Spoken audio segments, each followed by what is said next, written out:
উচ্চস্বরে রাধারাম একবারে রাধারানীর চরণে আত্মসমর্পণ করবে। চাদরের মধ্যে হাত গুটিয়ে বসে থাকলে হবে না, দুটি বা হাত তুলে একবারে ঘুম ভেঙে যাবে, দেখবে খিদে পেয়ে গেছে, খিদে পেয়ে গেছে। তোরা বল,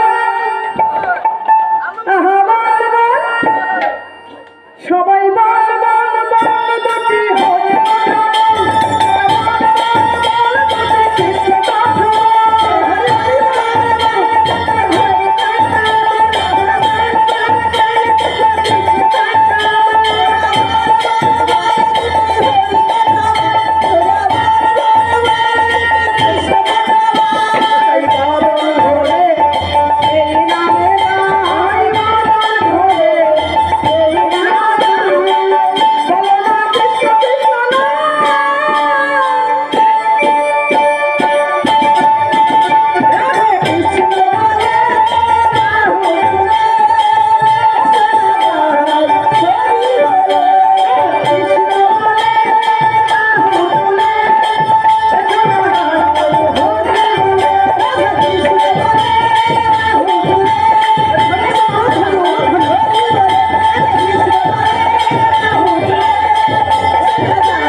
প্রেমানন্দে হরি হরি বল।